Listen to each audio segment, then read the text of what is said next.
Namaskar, Namaste, and welcome. Okay, Okay, that's great. that's great. We're learning. Suswagatam. Nisha Chanka has put in Swagat. Suswagatam, Namaste. That's great.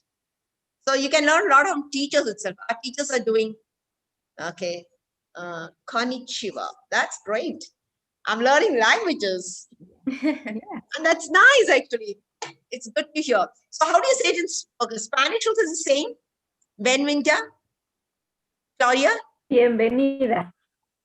It's similar, Bien, but the you put pronunciation some is different. I. Bienvenida. Benida. Okay. Benida. Bienvenida. That's great. Okay. So nice. Bianca, now you live in Brazil, in Japan. Sí. Now I'm living in Japan. So I'm here now. This is my second year. So I've been here for 1 year and a half now. Ah, And I'll probably be leaving by October, something like that. So before this, I was in New Zealand. So I did my PhD in New Zealand with Professor Richard Light. And now I'm here doing my postdoc. okay. And then you don't know where we're going. Actually, I don't know. We're So, looking for yeah. a job. We're looking for a job. Yes. So it can either be a teaching job or a research. So from now on, I'll be searching for my next stop. Oh, that's good. Very good. Yeah, It's a great learning from Japan. it I know. is. Yeah. It's a great learning. So our teacher, Suzuki, I think you need to give us a lot of inputs. You can teach us lessons too. There's no age and there's no bar in terms of age of teaching, learning. So I think it'll be keen in learning because I think we can learn a lot from you too. For sure. And Bianca, where are your parents? Are they in Brazil? My father is actually in Brazil. My mother is in Portugal. So they are actually both from Rio de Janeiro. But my mother preferred to stay back in Portugal, and my father went back to Brazil. So Okay. he is in Rio de Janeiro now. Oh, Yeah. So now I have homes and pretty much everywhere. well, yes. I can see. Well, now you and everybody here have a house in Mexico. Wherever you can come in Mexico, you can come to my home. Thank you. It's your home now. Thank you so much, Claudia. A warm Thank welcome to India too. Same is the case. Welcome, Brazil too. Welcome to India. Yeah. You have a home here. It's a beautiful place too. So please do visit us whenever you want to. Thank you. Thank you. You are welcome in Brazil too. I live in Campinas, nearby São Paulo. Okay. Campinas. Yes. Thank you, Beatriz.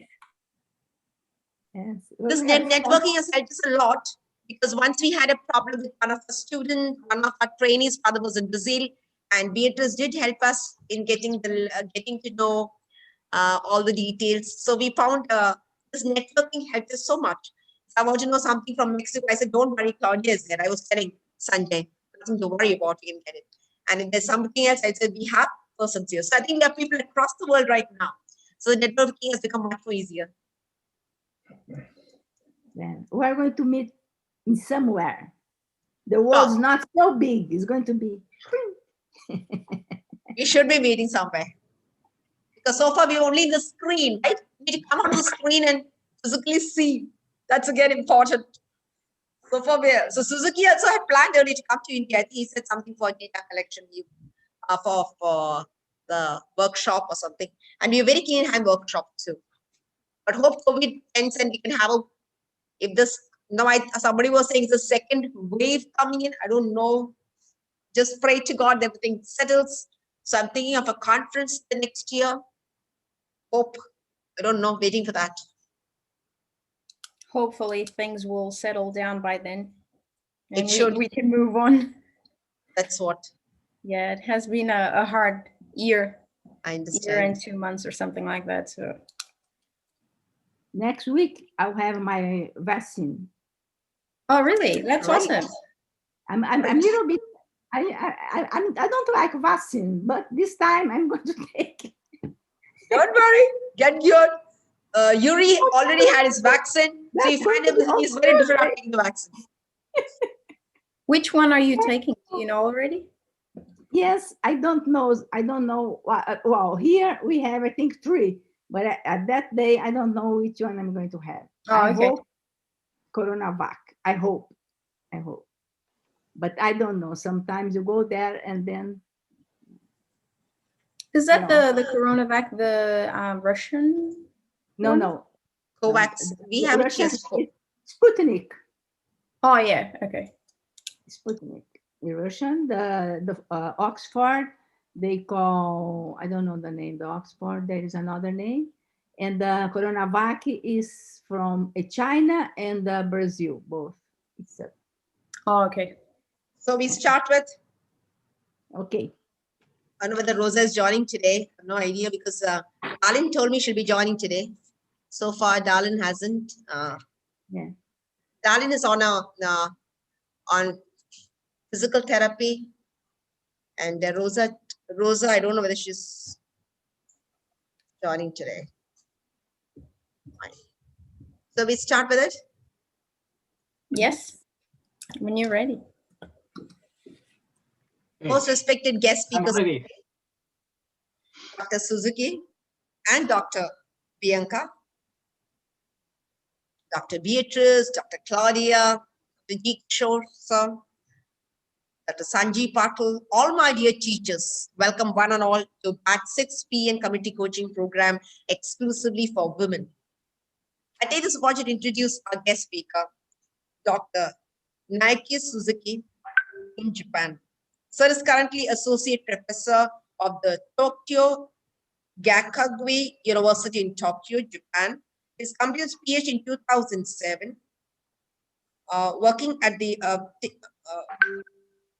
with the P assessment at Tokyo Gakugui University in Japan. His interest in teaching and researching about physical education and teacher training.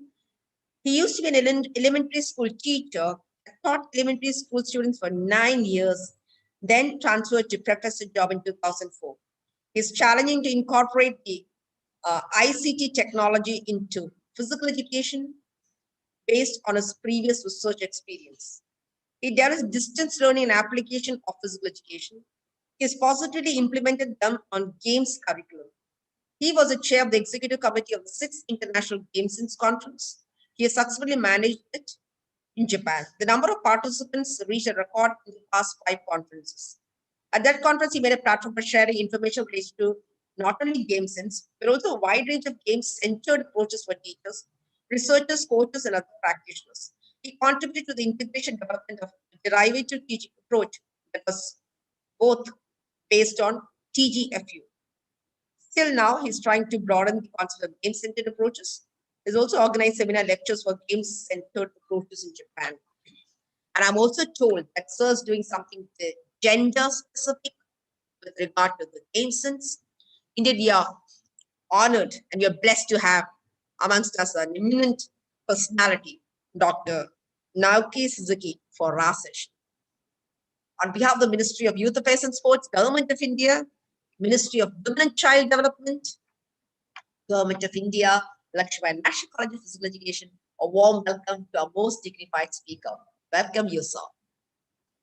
I also welcome our speaker, Dr. Bianca D. Aguirre, who is a research fellow for the Japan Society for the Promotion of Science and is currently conducting a research on the impact of mega sports event on undergraduate students' beliefs about coaching at Waseda University School of Sports Science, Japan. Bianca's research focuses on contemporary developments in physical education and sport-related pedagogy and on teacher-coach development and practice. Having present published on these topics in international conferences.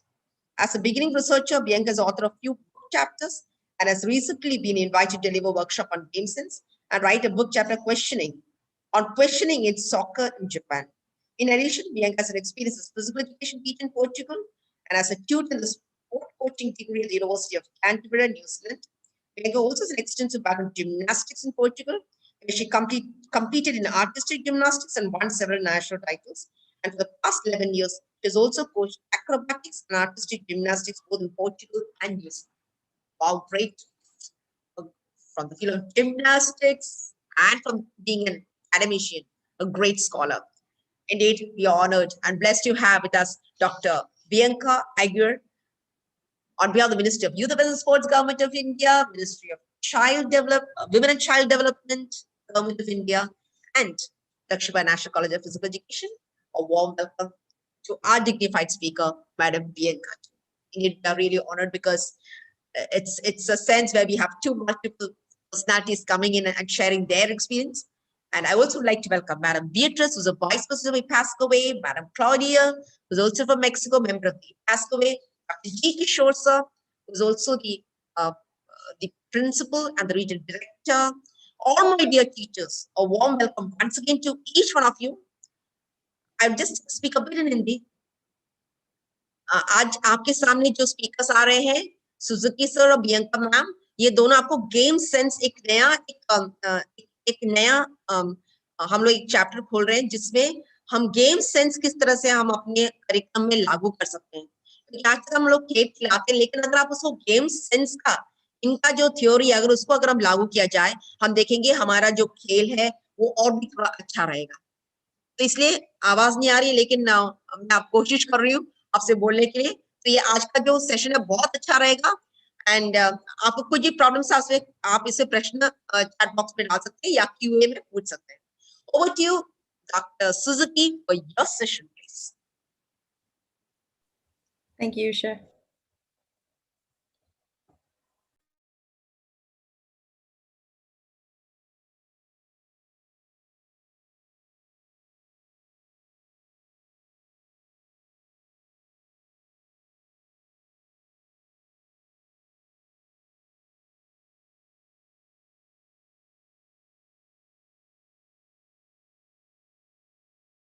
Need to unmute.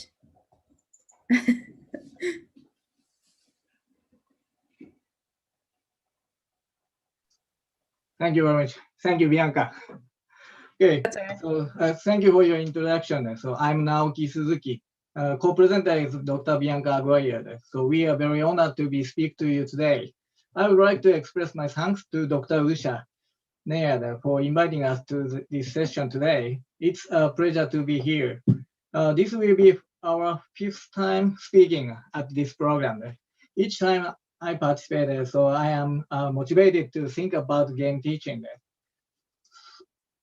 So, oh, by the way, so I heard that today's lecture is for Suzuki, I yes? believe that Usha cannot hear you, but Usha, you need to unmute.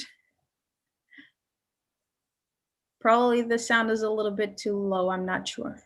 Oh, really? There. Can you hear me? Yeah, No. I can hear you. Yeah, I think it's better. I can hear you. Hear you? Yes, we can hear you. Yes. Thank you. I'm sorry there. Okay, so I heard that. So today's lecture is for women teachers.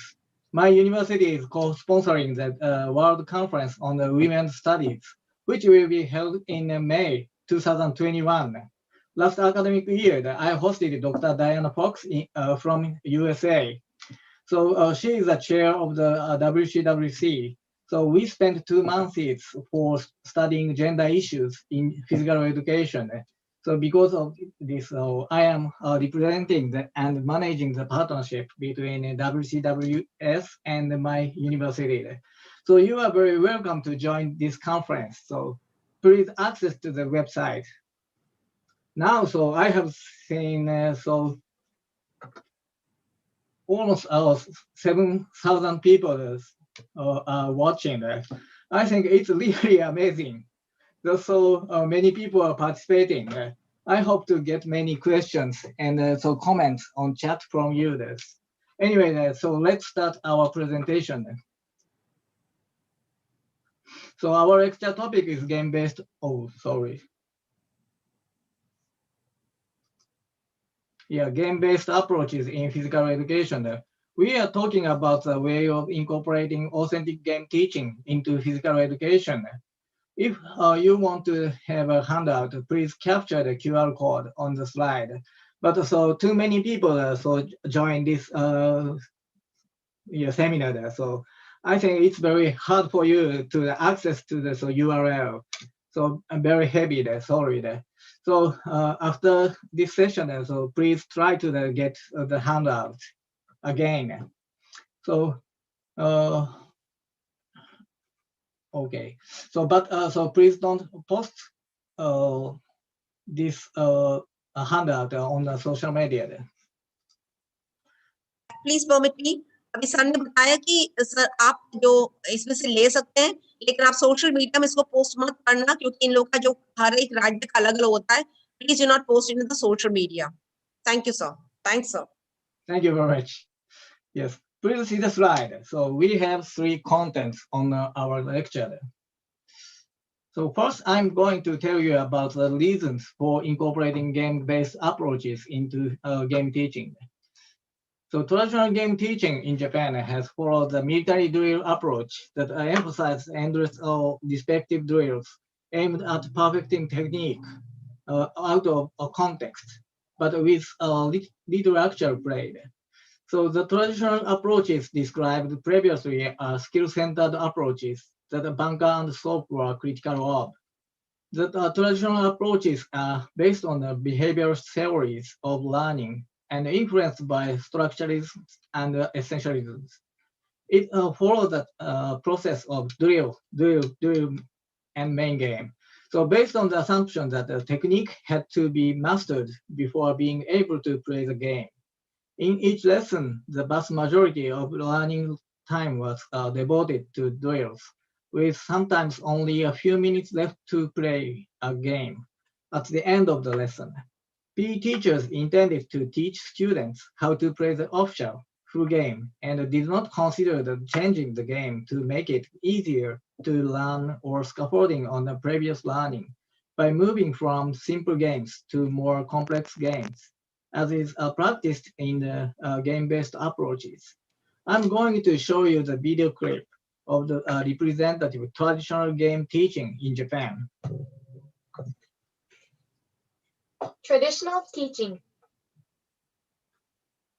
Traditionally, the area of ball games in Japan's physical education has been given attention to the skills. So, classes in general usually start from day 1.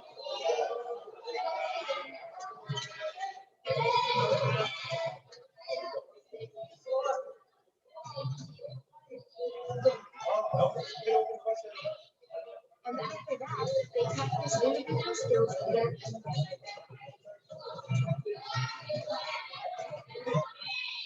They move on to practicing group skills needed in order to play games.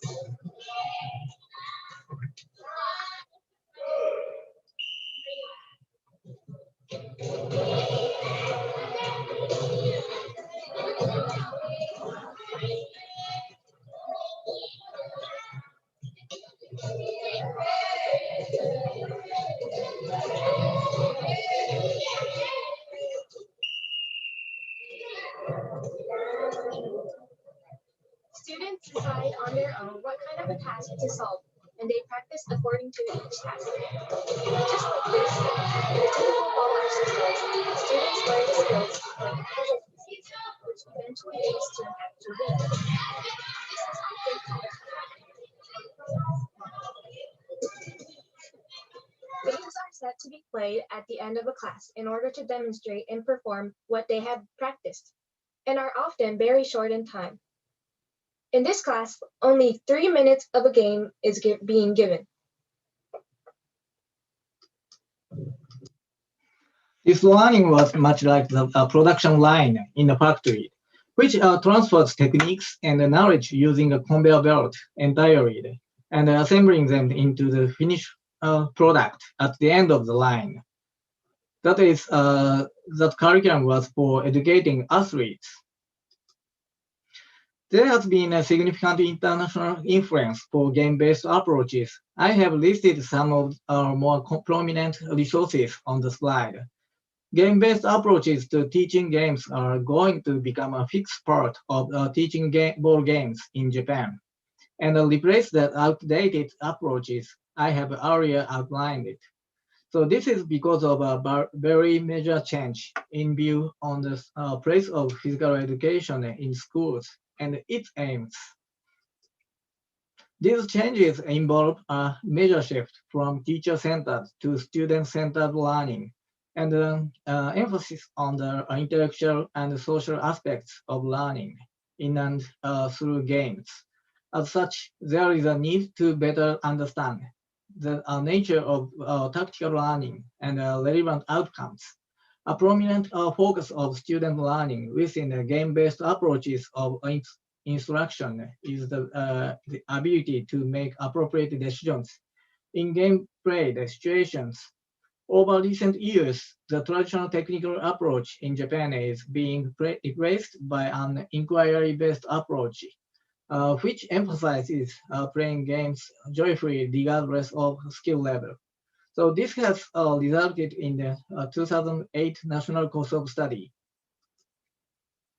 In previous versions of the course of study, the name of the official course Dr. was- Suzuki, Dr. Yes. Suzuki, could I just explain a bit to them? I'll just explain translate in Hindi, please. अब ये sir ये बता रहे थे कि जो traditional में हम लोग स्किल पे ज्यादा जोर देते हैं, तो स्किल सिखाने के बाद फिर हम गेम खिलाते हैं, लेकिन जो अभी गेम सेंस जो ये लोग नया तरीका लाए हैं, इसमें ये लोग स्किल पे ध्यान नहीं देते हैं, वो बच्चों पे उनका पूरा जो रहता है फोकस बच्चों पे रहता है, बच्चों को खेल खेलने देते हैं जिसके द्वारा उनको मनोरंजन भी होता है, उसके द्वारा वो गेम सीखते हैं। तो इस तरह का एक नया कॉन्सेप्ट शुरू हुआ है। हम जो सिखाते हैं वो है स्किल बेस्ड, हमारा ट्रेडिशनल वे है, लेकिन सर ने अभी जो नया कॉन्सेप्ट स्टार्ट किया उसको बोलते हैं गेम सेंस, उसके बारे में जो है उसके बारे में सर चर्चा कर रहे हैं। Thanks sir, thanks sir. Yeah, thank you very much. Yes. So the name of the official sports was used to indicate learning contents, and in particular with the three big sports of Japan, which are soccer, basketball, and volleyball. So, however, the broad term type came to be used for the notation of the contents from the revision in 1998 to broaden possibilities for modified small-sided games. In the course of study in 2008, this tendency was increasingly emphasized with a move to using the game categories used in the TGFU. As a result, all learning contents were described as a type, and the full sports name is only shown to provide guidelines. Thus, it seems that the game curriculum has been increasingly shaped by the tactical approach, as is evident in the transition of the contents. While it is clear that drilling technique out of context does not produce good games, players or typically they generate much pleasure or learners. Just letting students play the full game without any structure or aim on the part of the teachers will not necessarily produce good games players either. Under the current course of study, the Japanese teachers want students to acquire both knowledge and skills, but within the modified game. So they ask their students to implement game plans for each modified game and agreed strategy for the team. A game plan is a tactical plan developed by the student team in the game. The game plans are used to resolve the differences between players in skills and confidence by allowing all players to contribute to the game plan and share in the team effort. It focuses on social interaction involved in the collective design of game plans as an intellectual activity and collective discussion and the formulation of a game plan that is then tested in the game. This is followed by group reflection and evaluation of the game plan leading to modification and further testing in the game. This is very similar to the frameworks for game sense outlined by Richard Wright, which describes a need to provide opportunities for learners to collectively formulate strategies, test them in the game, reflect upon and evaluate them, and test again in the same process of inquiry asked for in the game plan approach. So although the game plans enhance students' interaction, many of the game plans result in effective solutions to problems posed by the game, because the students lack the tactical understanding to inform their decisions.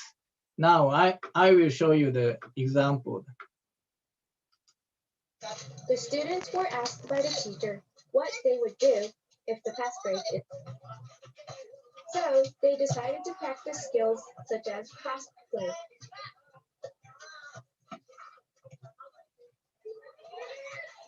The actual game had started. However, a fast break is being used. Instead of using the tactics they just practiced. Using a fast break is more effective. Comes a chance to do a fast break. However, they only did a parallel play. There are many tactics that are being practiced but are not used in actual games.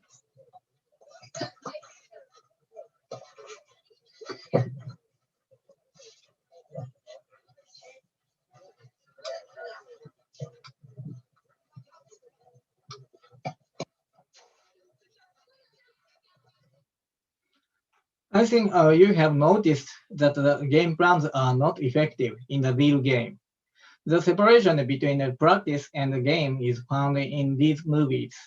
So I think that the game plans should be based on the tactical understanding. Therefore, instead of focusing on making a game plan from the beginning, teachers need to systematize it through the game as tactical awareness, tactical understanding, tactical appreciation, and making a game plan. Keywords of the future curriculum are participation and collaboration. That is, the goal of game-based approaches in Japan is to change the participation at its core to being aware of tactics through the experiences. So the scope is related to the tactical covered, and also the K-12 sequence would contribute to students making appropriate game plans for game played based on their developmental level. This scope and sequence should occur within every game category. The current physical education curriculum in Japan aims to guide students toward achieving the idea of lifelong participation in sports and leading an active lifestyle. In games teaching, it is thus important to make learning enjoyable and meaningful, as Light suggests in the positive pedagogy approach. The influence of game-based approaches such as TGFU, game sense, and play practice on the games curriculum in Japan has made a significant contribution toward achieving this aim by moving away from the outdated skill drill approach and bringing the games learning to life for Japanese students. The teaching strategies for games teaching in Japan are changing to learner-centered and game-centered approaches that ask students to think, to interact, and to intellectualize learning in games. Student learning experience in this approach can make games a fun turning point in the move from military drilling of the context deconstructualized technique. The current learning can produce learning that is fun and promote a fascination with games for young people by giving the game back to students and allowing them to enjoy and learn through structured play, reflection, and social interaction. Next, Bianca is going to explain about the differences and commonalities between the game-based approaches.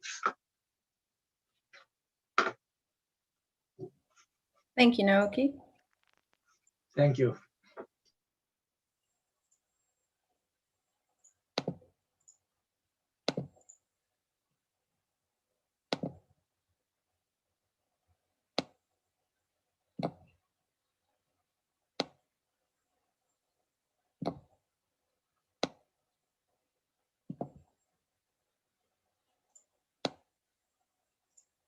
Usha, can you see the screen? Yes, I can see it. Okay. Yes.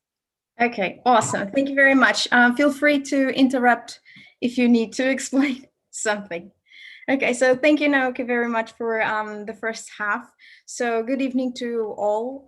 It is a pleasure to be here and to share my knowledge on game-based approaches and game sense with all of you. So in this part of the presentation, I will talk about game-based approaches and the commonalities and differences between them. And I will talk a little bit more in depth about game sense. And at the end, I will give you an example of how you could plan a session using game sense as well. So I will also demonstrate how game sense and other game-based approaches can be used as a way to promote gender equality in physical education, which is very important as well. So over the years, and after Teaching Games for Understanding was developed in 1982, many other game-based approaches have been developed around the globe.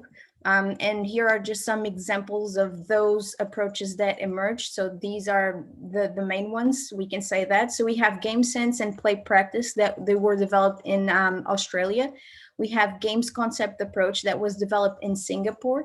And we have tactical games model that was developed in the United States. We also have now that Professor Richard Light is actually working on that, and Professor Stephen Harvey on positive pedagogy as well. That comes to complement a little bit game-based approaches, and it's more towards individual sports instead of collective sports, which is great.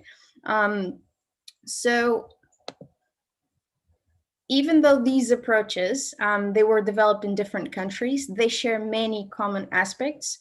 So firstly, they all share the same goal, which is improving students' tactical awareness and understanding, decision-making and problem-solving ability.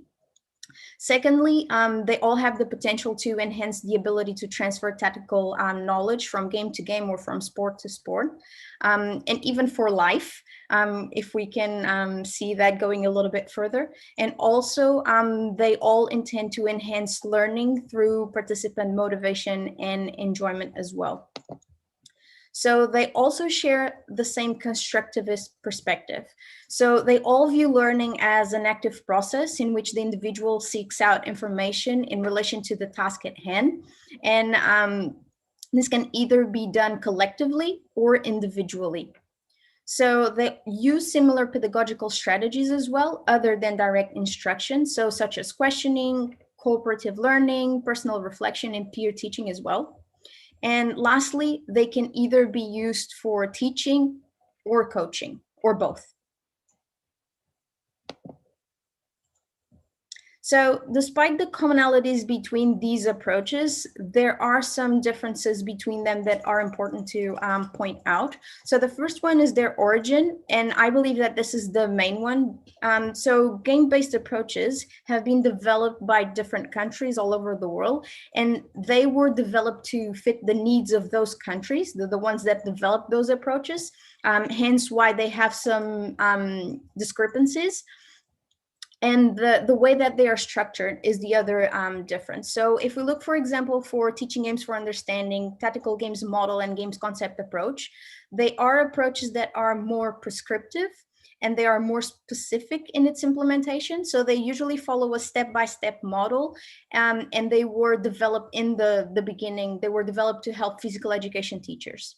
On the other hand, if we look to game sense and play practice, for example, and now positive pedagogy as well, so they are more flexible and open to interpretation. And these approaches in the beginning, they were more performance focused, so they were more towards coaching. However, these approaches now have been implemented in both teaching and coaching. So the first publication on game sense, so I'll talk a little bit more about game sense now. The first publication on GameSense was in 1997. So this was 15 years after Teaching Games for Understanding was developed. But it was only in 2013, after Professor Richard Light's book on GameSense, that this approach became well known, especially in Australia. And now it's a little bit worldwide, even though Teaching Games for Understanding is still the approach that is mainly used, especially in Europe. So GameSense presents 4 main pedagogical features. So the first one is design the learning environment. So this has to do with how the session is planned and the exercises that you decide to do in your class. So the design needs to suit the desired learning outcome, and it needs to actually account for the complexity of the exercise. So the coach needs to be able to identify and plan the exercise and know if it needs changes and make those changes accordingly. Bianca, could you just give, ma'am, could you just give some examples along with it, please? Sorry, Usha? Examples you could to illustrate the environment, design the learning environment. So you could just give 1 or 2 so that it could be better in understanding. Yes, so I can give some examples on, for example, the design of the learning environment. This has to do with how, as a teacher or a coach, you would plan a session. So imagine, for example, that you have a group and you decide to do, for example, a football drill. For example, a 10-pass game, and you have a group of 2 or 3 kids that cannot execute a pass. So what you could do as a teacher is you need to be able to account for that in your plan and make sure that instead of doing the 10-pass game, you could do, for example, a 3-pass game and reduce that. And then you would give those kids the ability to have success. So that's one example. I'll give more when I have the plan, but that's a way that you can actually change the plan and make it simpler or complex or more complex. So the second pedagogical feature would be emphasize questioning to generate dialogue. So the questions, they need to be open in order to generate dialogue. And these questions, they need to generate or be able to generate a range of different answers, instead of you as a teacher or a coach wanting to have a predetermined answer that you want to have answered from your students or athletes. So, but you need to keep in mind here that the ability to ask appropriate questions at the appropriate time requires experience and reflective practice as well. And you can do that in your group of teachers or coaches as well and discuss with them. So the third pedagogical feature is provide opportunities for collaborative formulation of ideas and solutions that are later tested and evaluated. So here it's important to allow the students to formulate a strategy, and actually Naoki just focused on a little bit of this, talking about how Richard Light talked about giving them the opportunity to try and experience in game situations. So here you should allow them to formulate a strategy or an action plan through group dialogue and discussion. And then you should let the students implement their strategy in the game, see if it works. And then if it doesn't work, just let them have another discussion after that and see what they need to change. So, and then the last feature of positive pedagogy, no, I'm sorry, of GameSense is develop a supportive social moral environment. So in GameSense, the relationship between the teacher and the students is a little bit more equal. So asking the students to speak up and come up with their own ideas and strategies as well provides an environment where they feel comfortable doing that. So they will feel more integrated in the class. Usha, I believe. Bianca, Yeah. Bianca, could you just tell me the previous one, please? Yes. Your slide. Ma'am ये बता रही थी कि इसके 4 features हैं। सबसे पहले कि हमें ऐसा एक वातावरण करना पड़ेगा जहां बच्चे उनको सफलता पाएं। उसके लिए हम किस तरह से जो भी बदलाव या कोई भी मॉडिफिकेशन ला सकते हैं हमारे खेल में, जिससे कि सारे बच्चे जो भी भाग ले उसमें सफलता पाए। दूसरी बात है कि जब खेल के दौरान इन बच्चों में और जो है ये प्रश्न पूछने का, वो उनमें आपस में बात करके जब खेल के दौरान उनको क्या सूझ रहा है, उसके बारे में प्रश्न या आपस में चर्चा करने के लिए कुछ विषय ये आना जरूरी होता है। तो इसलिए क्या बच्चे बोल पड़ते हैं या कोच भी, टीचर भी कुछ बोल सकता है साथ में। ये फिजिकल एजुकेशन क्लास की बता रहे हैं, सिर्फ कॉम्पिटिटिव स्पोर्ट की बात नहीं है। इसके अलावा जब कुछ प्रश्न आता है, बच्चों को भी शामिल किया जाता है, उनसे पूछते कि आप क्या इसके लिए कुछ सोल्यूशन ला सकते हैं, आपको क्या लगता है कि ये हमारा प्रश्न है, लेकिन हम इसमें कैसे सफल हो सकते हैं। अगर आपने बच्चों को भी उसमें शामिल किया तो बच्चे अपना आइडियाज उसमें प्रस्तुत कर सकते हैं, जिससे कि वो उसका एक भाग लेके वो उनमें ज्यादा कॉन्फिडेंस आ सकता है। और सबसे आखिरी है कि सबके सपोर्ट करने वाला सपोर्टिव माहौल देने से एक है कि टीचर और बच्चों में ज्यादा डिफरेंस नहीं होता है। सब एक साथ जब मिलजुल के करते हैं तो उन्हें थोड़ा बच्चे और खुल जाते हैं और बच्चों को लगता है कि हम भी इस खेल के हम इसके एक भाग हैं। अब बाहर से दबाव डाल के नहीं करा रहे हैं, बच्चे खुद जब कर रहे हैं तो उसमें उनकी जो सफलता है, उनका जो उनको लगता है कि हमने ये किया है, वो जब मिलता है तब उनको काफी अच्छा महसूस होता है। Thanks ma'am. Thank you very much, Usha. So because in physical education, we need to teach many sports and games throughout a school year or a season, finding commonalities between them instead of focusing on improving technique can help the students better understand the game as a whole. So I would like you to think about these questions over here. So if we think about invasion games, what do they have in common? So even though they have distinct technical elements, they share many common aspects. So if we look at this table, could you just tell this invasion games? At times they might not be clear of what invasion games are. Invasion game. Oh, so okay, I'm sorry. So invasion games, they are games usually where you need to attack the opposition side. So that's how it works. You have two teams and your goal is to attack the opposition side and score on their side. So usually those are invasion games. And then we have net games that you need to score on the opposition side as well, but you do not invade their space. So hopefully I was able to clarify that.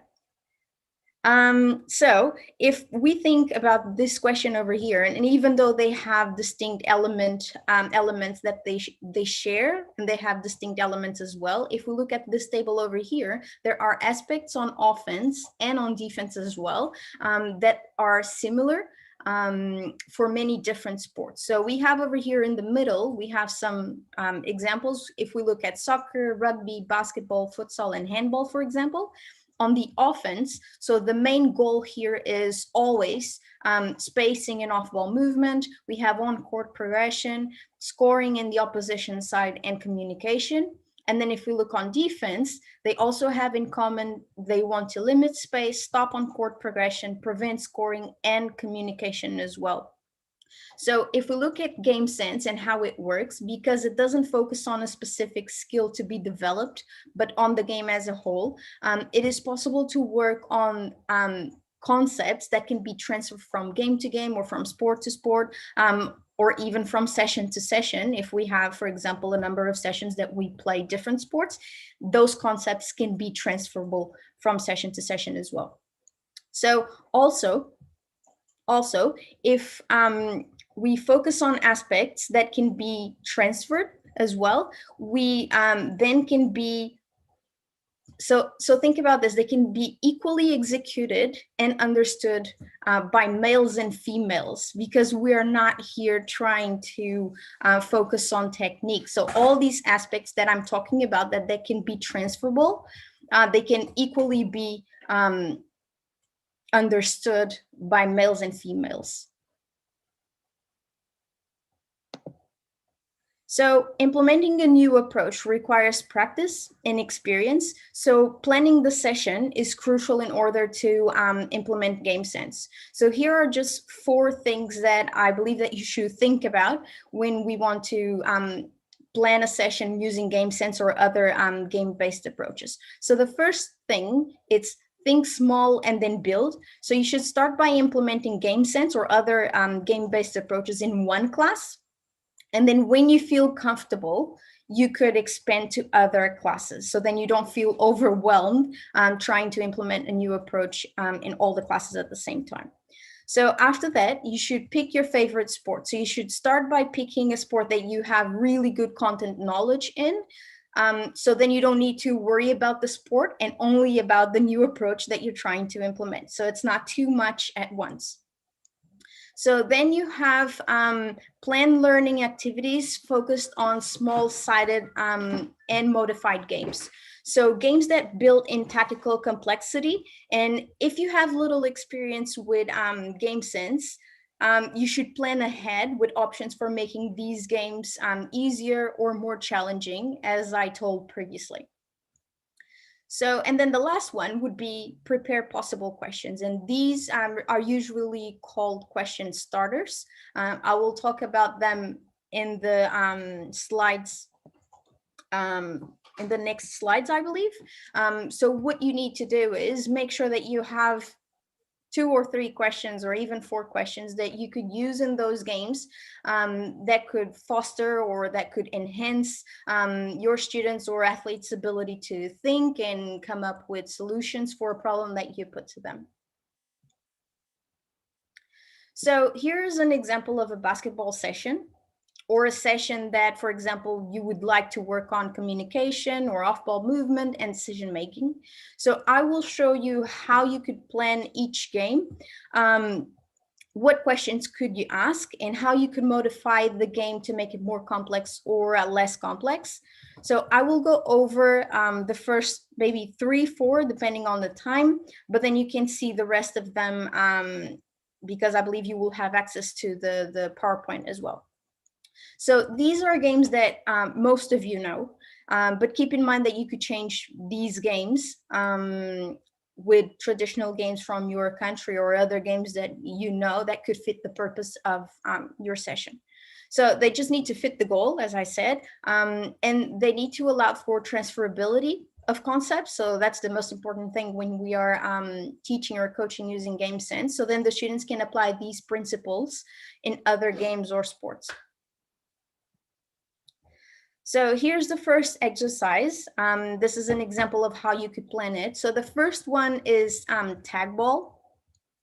And here we have as a focus. So this is an example of how you should plan each exercise. So you should have the focus for that exercise, what you want to see, what you want your students or athletes to achieve, and then describe everything that you would like to do in that exercise. So the first one would be the focus of that. And in this case would be accurate passing and catching, communication, anticipation, and leading the receiver. So here, as you can see, I have accurate passing and catching, and this is something that usually when you use game sense, this is not present because this is more towards the technique and working on technique. But you could take that off, or you could put that in as needed, because game sense doesn't say that you cannot work on technique. If you feel that that's important for your students and that they need that, you can incorporate that in your session as well. So then the players here, you would have 4 equal teams of 6 players. It would be for a class of 24. If you have more, probably you would have larger groups. If you have less, you could do as you would like or as you need. So the equipment, you have 2 sets of colored bibs and 2 basketballs. The playing area here would be the existing markings on the court, or you could mark the space yourself with soft marker cones or chalk or any equipment that you have on hand. Then the aim would be the team in possession. So the team using the bibs in this case to tag as many opposition players as possible in, for example, 30 seconds. You could change those rules according with the time that you have for each session, or the focus that you have for each game as well. So the playing rules for this game would be no body contact. The players cannot leave the playing space, and if they do that, they're counted as being tagged. The ball must be under control to complete a tag. And the tagging team cannot hold the opposition players. So then you would account for those starting questions. I don't have them here. I will have them in the video in the next slide. But here you would ask yourself some questions that you would want your students to answer. and those would be open-ended questions. So we don't want the yes or no answers, or we don't want, for example, just 2 options. We want them to think about and come up with different ideas that might work or not. So you would account for that here. And then we would have modifications. So to make the game more challenging, we, for example, could make the space larger or have 2 balls at once, and then less challenging, use a smaller space or have more players in the tagging team than in the opposition team. So now I will show you the video, and what I would like you to do is I have 4 question starters, just examples, but I would like you, as you see the video, to come up with 1 or 2 question starters yourselves, and see if you could use them in your own sessions. Could I just translate that? Ma'am अभी बता रही थी कि अभी ये जो पहला जो है टैग बॉल है, जहाँ बॉल को हम छूते हैं इसलिए बोलते हैं टैग बॉल। तो मैम अभी अपनी एग्जांपल बता रही थी, इसके द्वारा ये पासिंग है, ये बेशक ये स्किल है, लेकिन उन्होंने इसको शामिल किया है, इसमें कम्युनिकेशन भी है, एंटिसिपेशन दे रखा है, और किस तरह से जो बॉल रिसीव करता है तो उसके भी उसको भी शामिल किया गया है। तो 4 टीम बनाए 6 प्लेयर्स के साथ, इन्होंने बिट्स दिया है जो डालकर 2 बास्केटबॉल है, इन्होंने मार्कर्स बोलते हैं कि इसमें चाहिए कि आप कौन सी यूज कर सकते हैं, नहीं तो आप मार्क कर सकते हैं इन्होंने, लेकिन इनका जरूर बताया इसका उद्देश्य क्या है इस खेल का, क्योंकि इसमें देखिए कि कितने ऑपोजिशन प्लेयर्स में कितने बच्चों को वो टैग कर सकते हैं 30 सेकंड में। उसमें कई रूल्स है कि बॉडी आप दूसरे का आप छू नहीं सकते, बॉडी कांटेक्ट नहीं कर सकते हैं, और वो जिनको जो जगह है वो नहीं छोड़ सकते, बॉल को अपने कंट्रोल में रखना है, और आप दूसरे जो बच्चे हैं ऑपोजिशन उनको आप पकड़ के रख सकते हैं। इसके साथ आपको जो टीचर होने के नाते आपको कुछ क्वेश्चंस डालने गेम के मुताबिक, जिसमें हमें लगता है कि बच्चे सोच समझ के उसका जवाब दें जो खेल से ही रिलेटेड है। तो इसमें आप मॉडिफाई कर सकते हैं, उसका डिग्री आप ज्यादा बढ़ा सकते हैं या कम कर सकते हैं। अभी मैडम अगला वीडियो दिखाएंगी जिसमें मैडम आप लोगों से पूछा है कि आप किस तरह का क्वेश्चन, आप क्या 2-3 क्वेश्चन चैट बॉक्स में डाल सकते हैं, तो अच्छा रहेगा कि मैडम देंगी क्वेश्चन आपको गेम में, क्योंकि ये इस ढंग से सिखाने से हमारा बहुत अलग तरीके से हम बच्चे सीख पाते हैं। तो इसमें बच्चों की और भी कई अच्छी खूबियां निकलती है बाहर। आप सब जो है चैट बॉक्स में 2-3 प्रश्न कम से कम लिखिएगा। Yes ma'am, thank you. Thank you very much, Usha. So now I will show you the video, and what I would like you to do is to come up with your own question starters. So I will just come over here.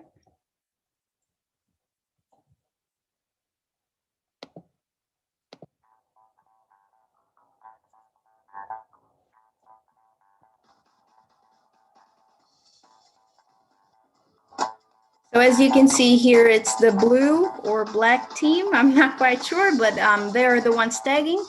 They're not allowed to dribble, as you can see. They can move off the ball, and the goal is to tag the players in white, and when they're tagged, they're out of the game. So now they changed, and they are allowed to dribble. So you are allowed to change the rules of the game to make that more simple or less for the tagging team or the offense as well. So the question starters that I chose for this game are: what tactic can you use to tag opposition players?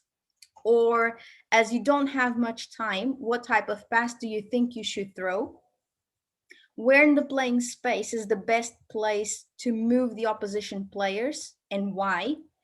How can the ball carrier know where teammates in the position to tag are? So as you can see here, all the questions are starting by when or how or have why or what. So starting your questions with this instead of for example, asking promptly, is this correct or not? Because then the answer would be yes or no.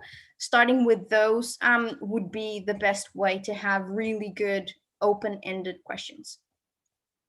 So now I will move on to the next game, So the next game would be keepings off or piggy in the middle. So the focus for this game would be working off the ball, appropriate passing, communication, and anticipation. So as you can see here, there's appropriate passing again. So this would go towards technique, but you could take that off once again. So the players for this game would be groups of 3, 1 defender and 2 in possession. So it would be a 2v1 game. The equipment would be a basketball for each group and colored bibs for the defenders. The playing area would be any area with enough room for the players to move freely. And then the area can also be marked with cones once again. So the aim for this game would be the 2 players in possession to make as many passes as possible in, for example, 30 seconds once again. So the playing rules would be no body contact. The defender cannot attempt to dispossess the ball carrier. If the ball is intercepted, then the count ends and the 2 players in possession restart. And the players in possession must be at least 2 meters apart. So you would once again have those question starters for this game, and you would account for modifications as well. So to make it more challenging, we could, for example, allow the ball carrier to dribble or expand to a 3v2 game. And to make it less challenging, we could use a bigger space or play a 3v1 game with more players on the offense, for example. So I will show you the example once again. Now, keep in mind that this group that you will see in the video, they are a little bit older. If you have younger players or younger students, you could adapt the rules as well, and also the questions to their level of understanding and ability.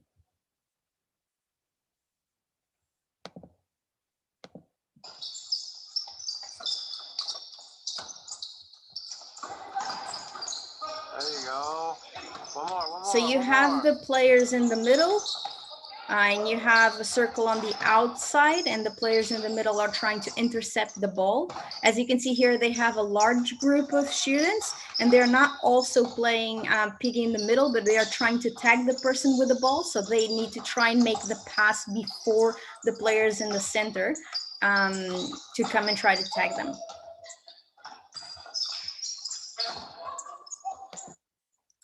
So for example, for this game, some questions that you could ask could be, for example, where is the best place that the player off the ball can move to receive a pass and to exclude the defender? If the defender is taller than the 2 players in possession, what type of pass might be the best to use? Now, all the questions that I've been asking so far, they are more directed to the offense, but you could also have questions towards the defense. So for example, the next 2 will be towards the defense. So which player should you pressure and why? And what sort of body posture or stance can you use to prevent the ball carrier from passing? So you could have, for example, 2 or 3 questions for the offense and 2 or 3 questions for the defense to keep all the group engaged and on task as well. Now, Usha, do I have time to do one more example? Yes, you could, yes. Okay, so I'll go and do one more. So this would be the next activity. For example, we have Taliball, which is a 10-pass game. So the focus for this game would be accurate passing and catching, communication, anticipation, and creating space. So the players for this game would be 4 equal teams of 6 players, once again for a class of 24 students, and this would be a 6v6 game. The equipment required for this one would be 2 sets of colored bibs and 2 basketballs. The playing area would be play on half of a basketball court, or you could mark the space yourself. The aim here would be the team in possession to complete 10 passes to score 1 point. And if they score a point, then they keep possession. But if they cannot complete the 10 passes, then the opposition gets possession. So the playing rules for this game would be no body contact. The defender cannot attempt to dispossess the ball carrier. If the ball is intercepted, then the count ends and the opposition team will get possession. And the players in possession must be at least 2 meters apart. Once again, the playing rules, you can actually have them to help you with the focus of your game as well. So as you can see here, I have players in possession must be at least 2 meters apart. And this will help with the goal that I have of working on creating space for example, or off-ball movement. So this will help with that. So you would have, once again, the sample questions for this one, and you would account for modifications. So to make it more challenging, you could introduce dribbling, for example, but limit the number of dribbles, and then reduce the playing space to make it more challenging for them. And then to make it less challenging, you would have fewer passes to score a point. So for example, we have 10, but you can make it 5, and have uneven teams with more players on the attacking team than on the defense. So now I will show you the video. You can think once again about those open-ended questions that you would be able to ask in this situation.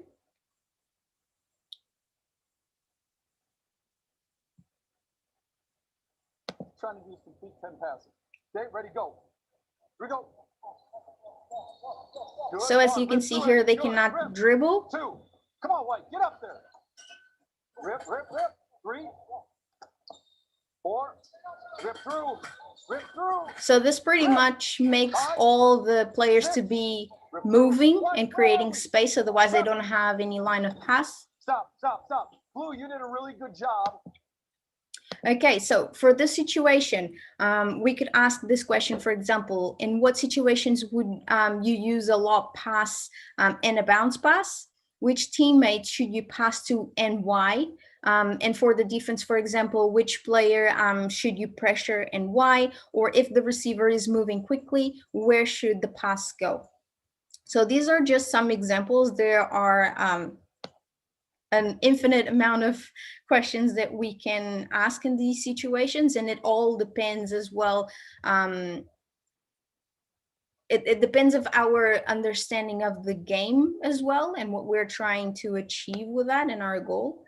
So I think I will move now to the summary, and you will have access to all of the other activities that are on the PDF. So if we look at GameSense, it is an approach that is flexible and open to interpretation, which allows the teachers and the coaches to adapt the features of GameSense to their students' needs. There is no prior identification of skills to be developed. It is a student-centered and inquiry-based approach. The teacher and or the coach in this case acts as a facilitator or of learning rather than the person in charge of it. And it uses modified games to develop problem-solving abilities so that the students can use not only in the game situation, but also in life or other situations. So it is important to understand that game-based approaches have more in common than they have different from each other.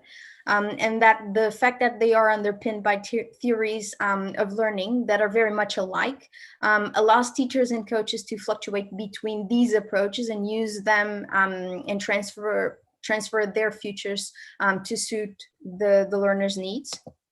And it's also important to recognize the similarities between different approaches and the fact that they are important for the ongoing development of pedagogical content knowledge of teachers and coaches.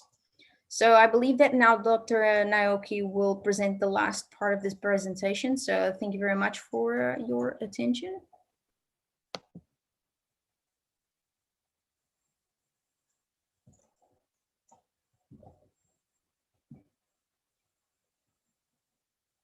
Naoki, I believe you need to unmute.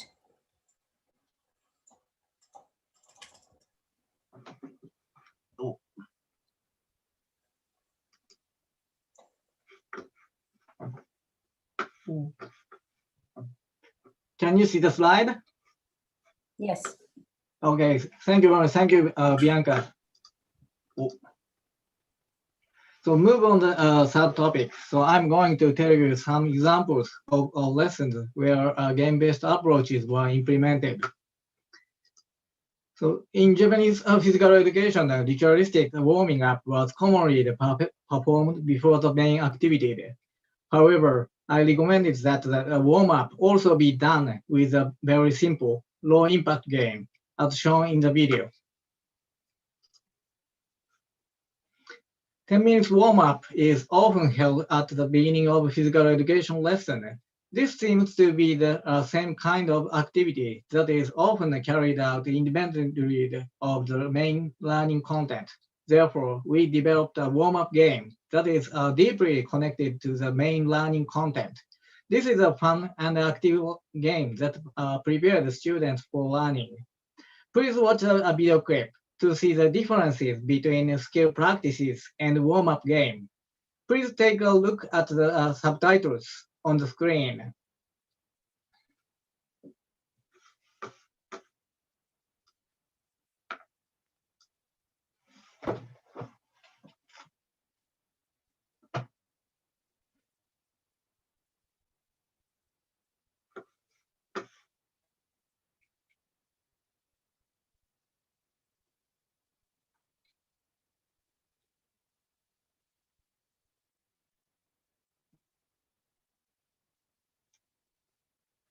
So here's one example. This is striking and fielding game lesson in the elementary school.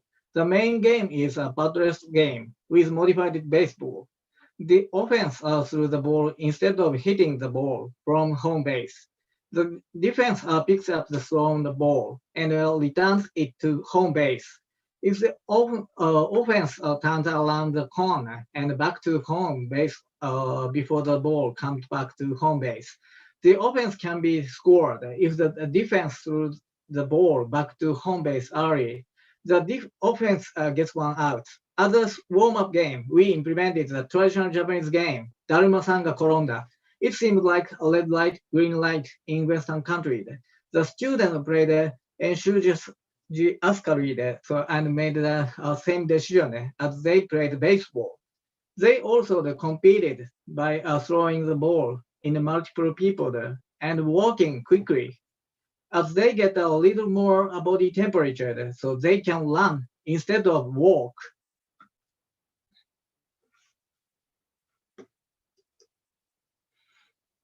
In physical education, that high-skilled players and the low-skilled players play a game together. Also, their skill level and their decision-making is not so high. It's too difficult for them to learn in an official game. So we often use small-sided games. Small-sided games are games with a small number of players on each side. The key point is that because there are fewer players, each player gets more touches of the ball, and there are many additional benefits. This game is an invasion game. It's a 4 versus 4 competition. Players pass the ball for getting the goal. The player who has the ball cannot move of necessity, so the player who does not have the ball must support the player who has the ball. We make a decision easier by reducing the number of players. Oh, sorry.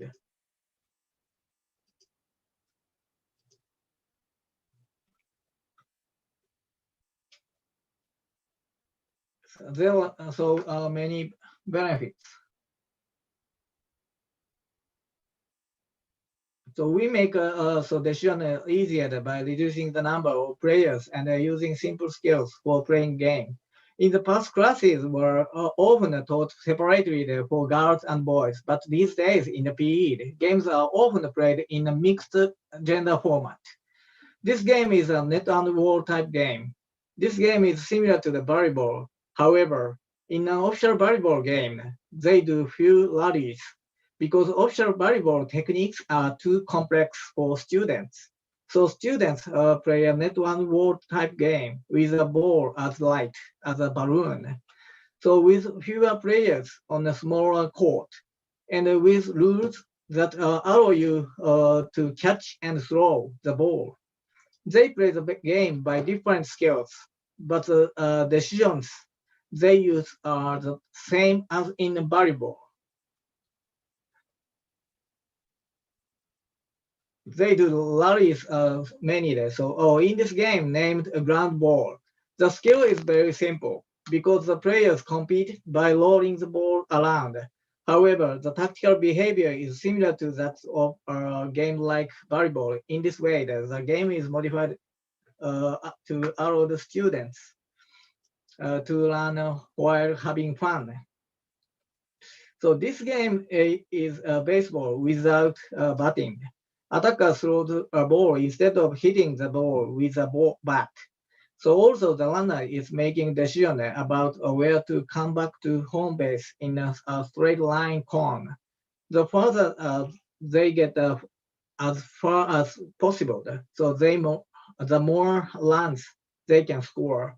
That's just like baseball. The ball and the runners are competing to see who can get to their destination faster. So, but the game consists of simple decisions and simple skills. The key to creating game-based approach is to modify the game in this way to meet the reality of students. I'm going to explain the teaching behavior, which the teacher makes students aware of by questioning. It is so students, not the teachers, who makes the assignments. The key to this is questioning. First, students play a simple game. So then the teacher observes it very carefully. This invasion game is like a basketball with 4 players versus 4 players, passing the ball to score points. The teacher asks the students what they did well, and so what they did not do well. So they were tasked with not being able to pass with each other well. So the teacher trains them to connect the passes accurately and has them play a game of 3 attackers and 1 defender to connect the passes.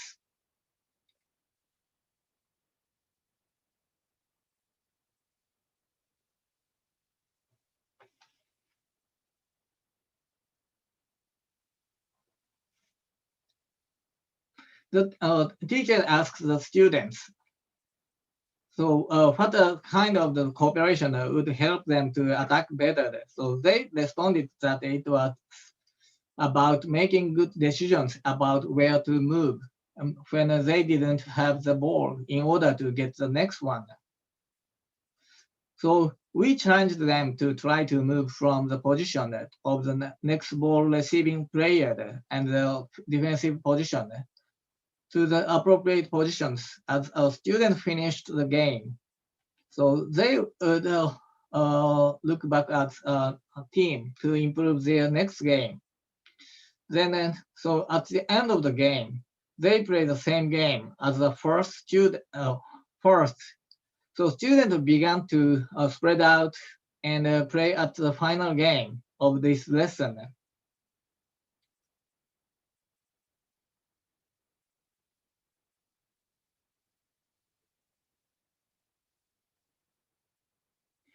Their game was so better than before.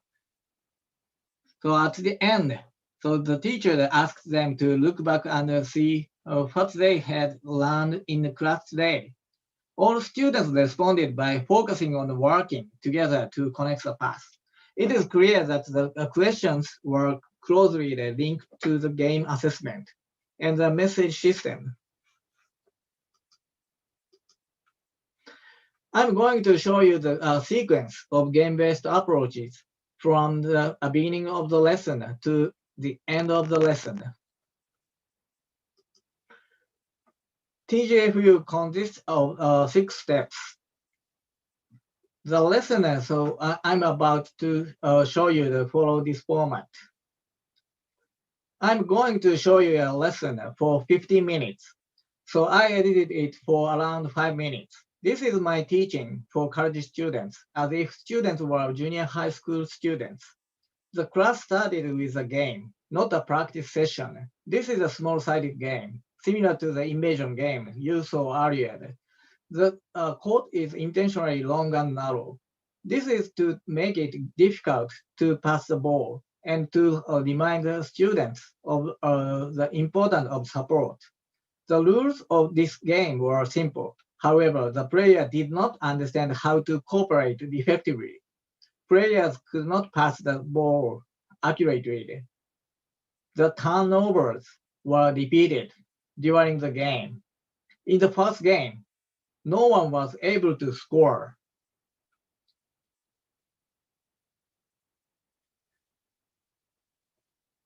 It was very So when the first game was over, I repeated the questions based on the gameplay.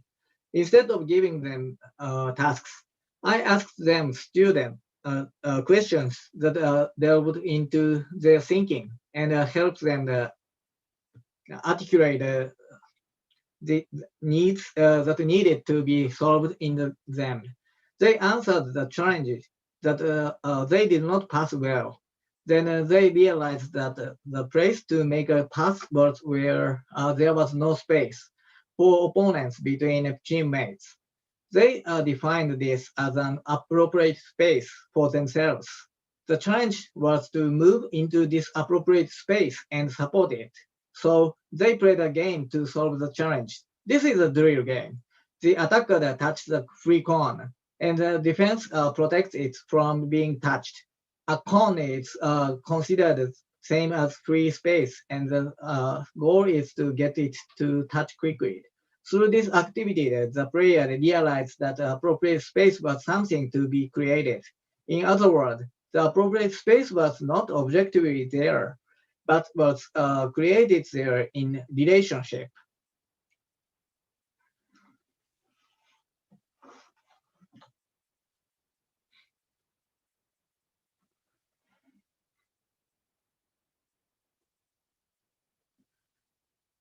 I asked them a lot of questions. Then they made a challenge task.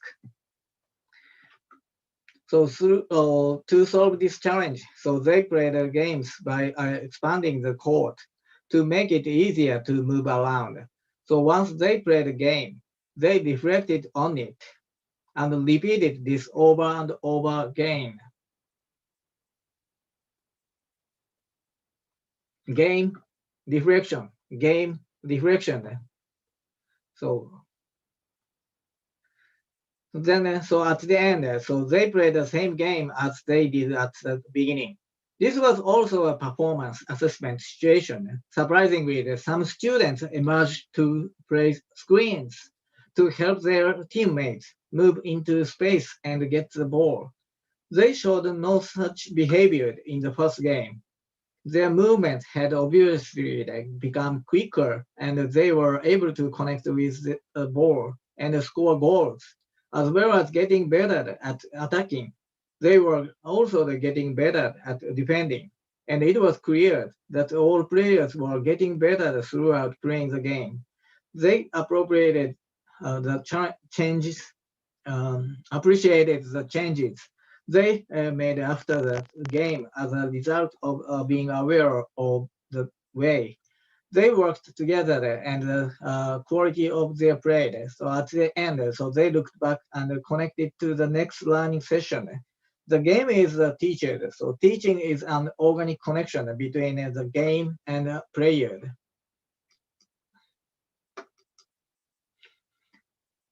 I am going to introduce another GPA lesson to you. This is a net and wall type game for ninth graders.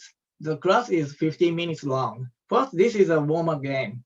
The attacker was alone and was trying to score by dropping the ball to avoid being caught by 3 defenders.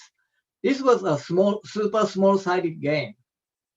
The teacher explained in the video how to play the game. In this game, players played a game of 3 versus 3 players on the badminton court. The rule was that players could connect the ball up to 3 times within their own team, and the second time they could catch it. The teacher observed the game carefully to identify the situations that would be the challenge. He took a picture of it. After the game, the teacher showed the picture and asked some questions to students. In this case, they were focusing on the defense.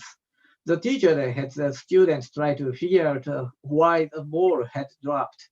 Students concluded that it was because they did not position themselves properly after attacking. Therefore, the students played the game with positioning in mind. So once students had played the game, they repeated the reflection and reflection discussion. So students wrote down what they learned at the end of the lesson on their learning card.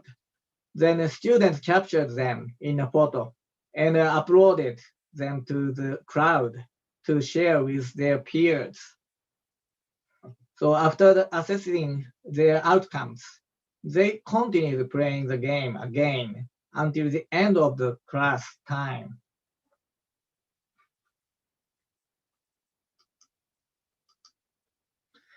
So I am developing the use of technology in physical education. I'm going to show you how I use technology in my classes with a game-based approach. This is a class that I taught the pedagogy of physical education to college students. I assumed the upper elementary grades and taught college students as kids. First, I showed a video of the warm-up game to students. They could quickly understand how to play the activity. I introduced the main. This is a warm-up game.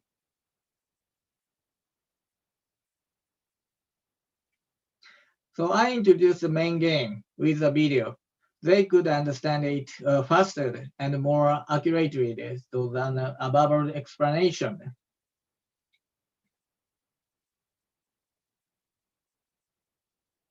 There are 60 students there. So this was the first game. Students was developing an understanding of the game through playing the game. Once I determined that they understood the game, I had the students videotape their first game. So students repeated the game during the game. The observer should videotape the game. Video recording was limited to 20 seconds. The observer decided whether or not to save the video after it is taken. I asked them students questions after the game to encourage tactical awareness. Then the students reviewed the video as they filmed during the game and discussed their play during the game. Students wrote their targets on the whiteboard and repeated to play games. One student had facilitated tactical understanding. I had students videotape the game again with observers. The students filmed the game while commenting for game played with other observers.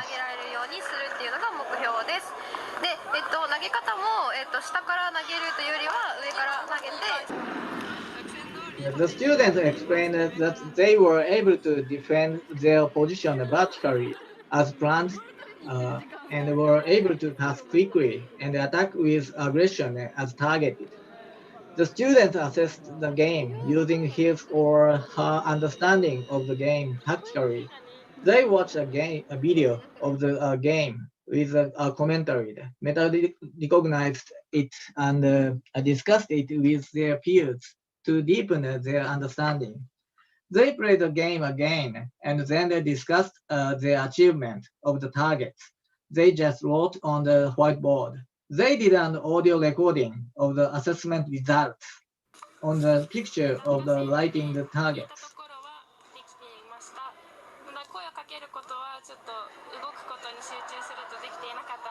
The recording time was intentionally short, 10 seconds, to focus on the outcomes.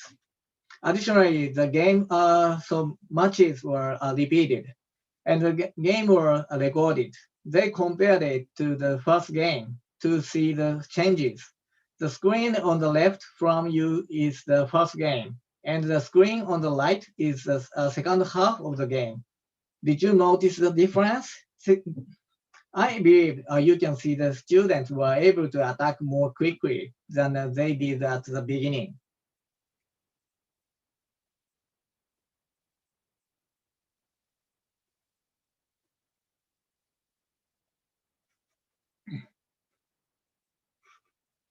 They gathered as a whole and shared the results of their learning.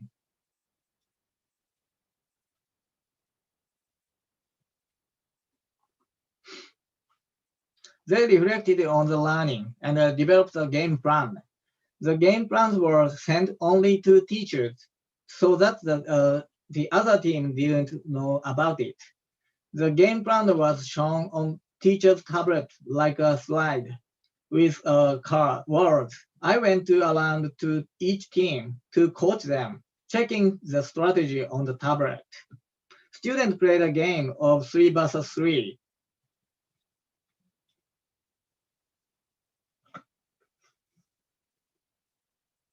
The teacher as a whole asked questions to see how they could cooperate.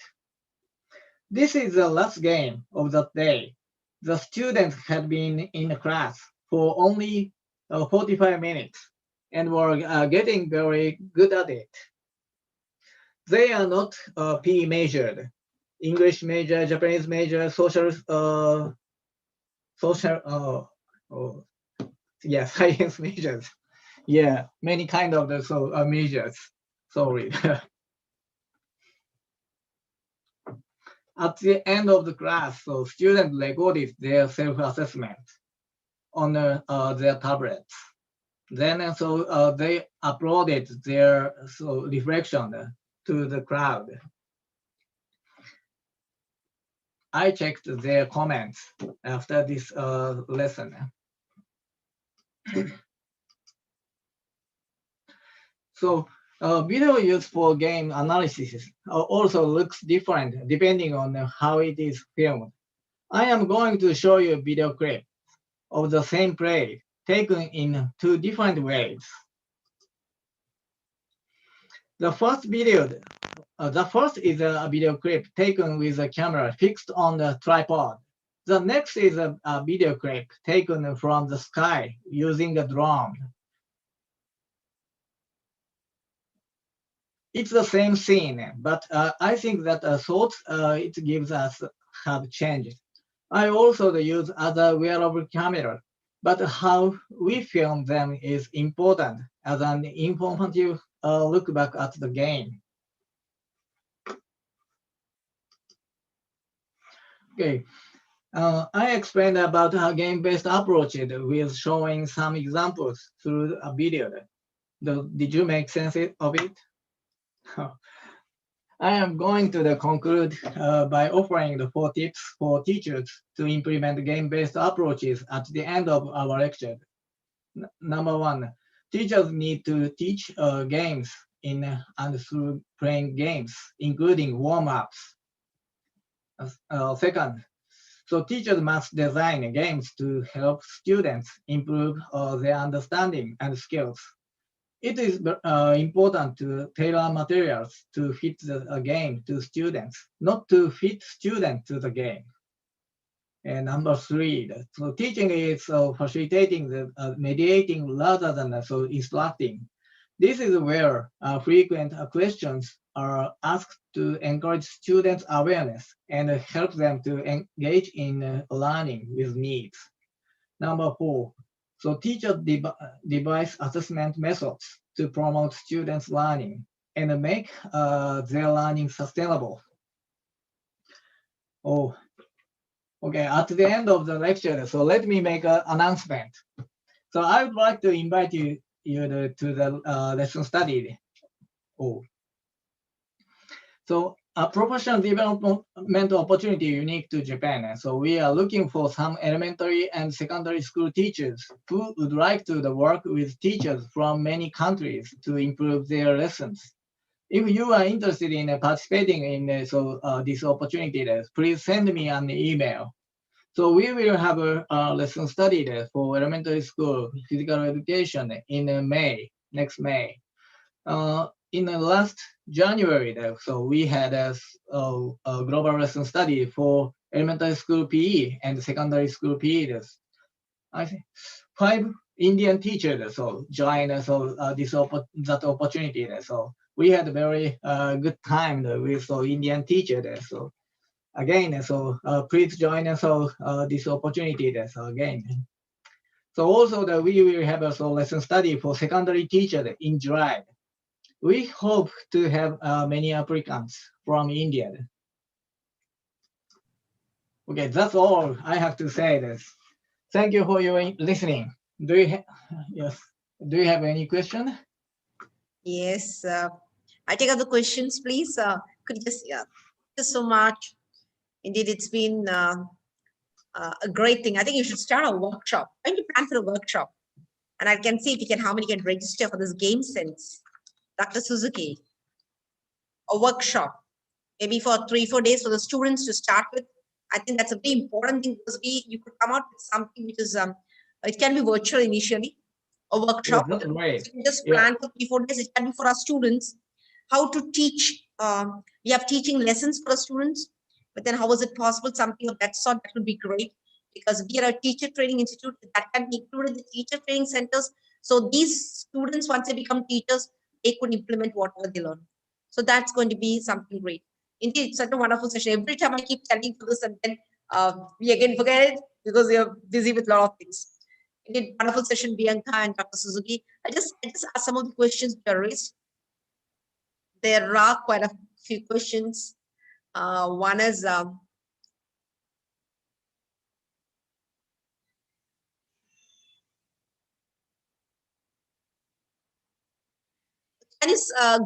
Gaganpreet Kaur. Can you suggest, sir, from which class could we start game-centered approach?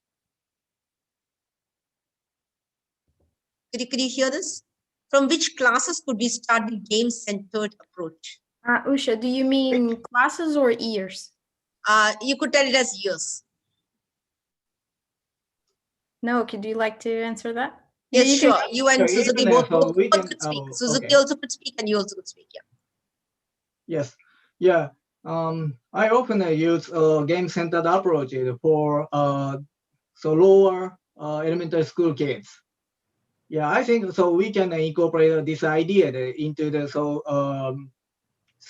younger kids. 6 Such years, as, 5 years. how about you, Bianca?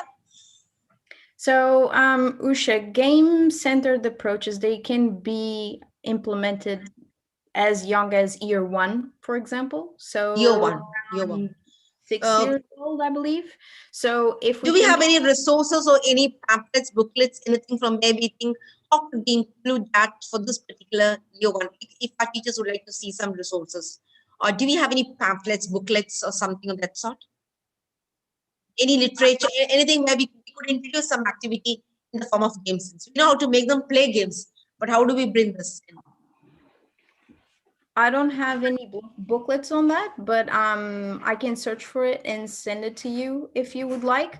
But I can say that, for example, games can be played since a very young age, and even though their understanding of the game itself is not as good as when they get older, they can still understand and formulate some really good and core ideas about the game that they will then be transferred when they're older. So Yeah, that's nice. Even Suzuki, my question was, is it possible when we talk about the kindergarten, where the mother also could be involved in it? And can we have the mother and the child or the baby at least on one weekend so that the mother also can get involved and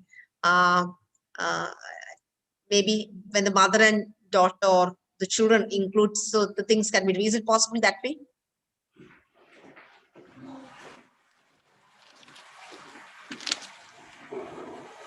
How about you, Suzuki? You need to unmute, please.